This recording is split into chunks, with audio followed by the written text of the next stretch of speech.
Understanding the issue, the lack of diversity in high-tech industries.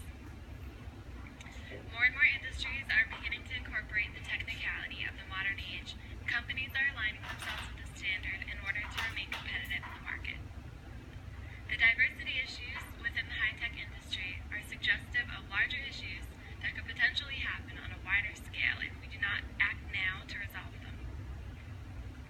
The common belief is that the white male dominance in tech is a pipeline issue. However, statistics show that the lack of diversity cannot be solely attributed to a pipeline problem.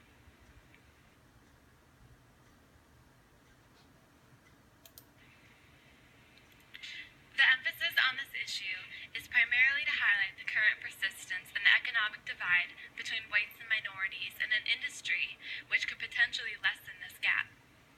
By exploring the extent of the current issue, we can begin to identify the causes and ultimately the strategies through which we can resolve them.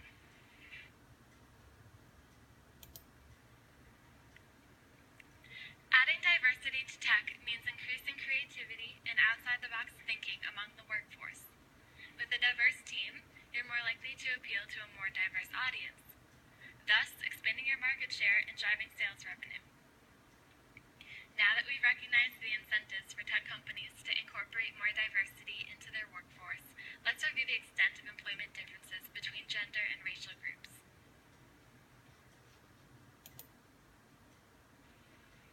Overview of U.S. population by race. To say that tech companies are not diversified enough due to the disproportion of any one group compared to another is not a logical argument.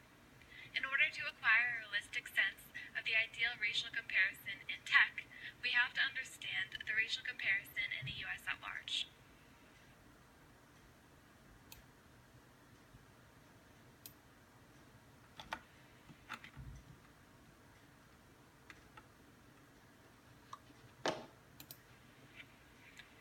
As shown in the diagram, white people account for nearly 64% of the U.S. population.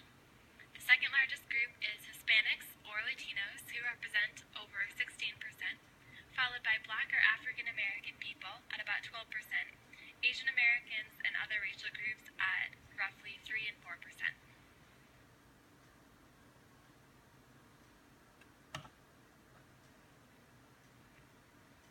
Now let's compare the overview of the U.S. population by race with the employment statistics in high tech. Among those employed, only 8%, half of the representation in the U.S. population overall, is represented by Hispanics or Latinos.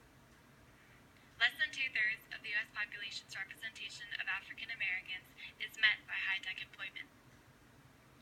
White and Asian Americans are overrepresented in tech employment.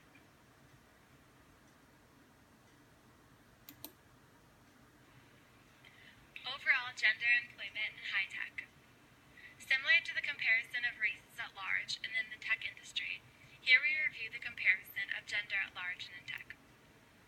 While in the U.S., men and women are represented by about an equal 50-50 ratio, there is a slight difference in the overall private industry workforce. About 52% is represented by men, while women account for 48%. The difference in the comparison of gender employment within tech, however, is significant. Only 36% of tech employees are represented by women, while men account for 64% of the workforce. This means that there are almost 2 men hired for every woman in the tech industry.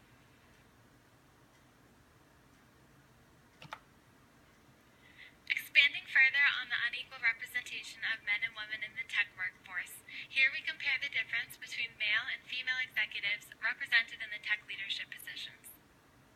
As is clear from the visual, the gap between men and women expands, with men accounting for 80% of leadership positions and women underrepresented at only 20%.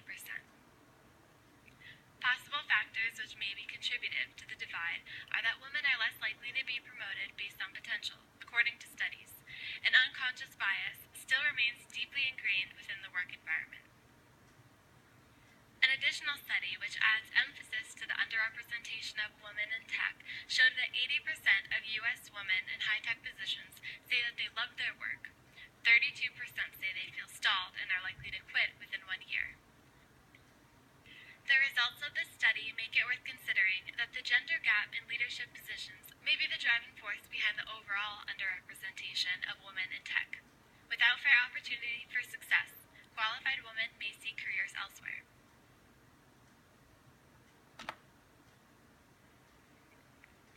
When we examine the diversity of leading high-tech companies, we see the reflection of the industry's overall diversity issue. They are overrepresented by white Asian males. However, the leading companies actually possess a greater divide in racial and gender employment than is reflective in the overall industry. Among the leading high-tech companies, Apple employs the highest percentage of tech women, at 20% of the workforce. Twitter employs the least, with only a 10% representation of women employed in tech positions.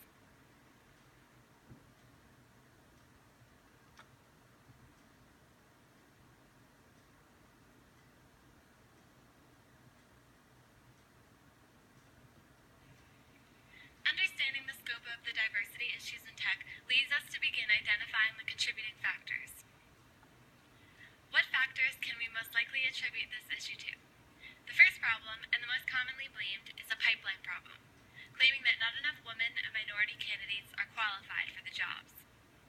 Does the pipeline problem exist? Absolutely. There are more men graduating with degrees in computer science than women. While this is relevant to the issue, there is more emphasis on the industry's unresolved issues with sexism. Women have shown to leave the tech industry because of its biased culture. Even if women make it through to a bachelor's degree or above and enter the tech workforce, their battle with isolation is far from over. According to Jun Tsujiyama, director of the Vodafone Americas Foundation, most women don't experience obvious forms of discrimination or sexism in the workforce. They face an undercurrent of condescension that leads to a feeling of isolation. Research conducted by the Harvard Business Review claims that 52% of women in STEM careers will eventually leave because of hostile work environments where the company culture is not accommodating of women. What actions can recruiters take to create more diverse and culture-accepted work environments?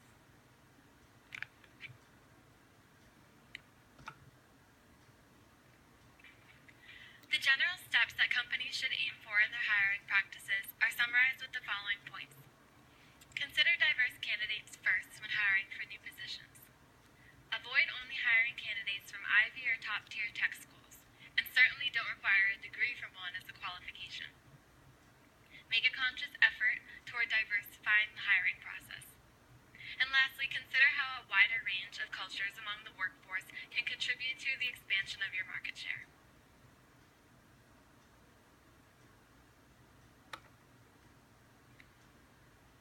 High-tech leaders play an important role in diversifying the industry. Recognize your position and utilize your ability to promote change. By creating more opportunities for women and diverse cultures in the tech workforce, we can move forward toward lessening the income gap between whites and minorities and creating a more equal playing field for men and women in technology. As a manager or leader who is responsible for the recruitment of employees, self-awareness is vital for recognizing personal bias and ensuring fair practice. Alternative programs have a lot to offer companies who seek and embrace diverse talent. If the resources are present, partnering up with one is sure to pay off. And identify how a diverse work environment would directly benefit your company, and then ensure the infrastructure exists to accommodate and retain candidates of all cultures.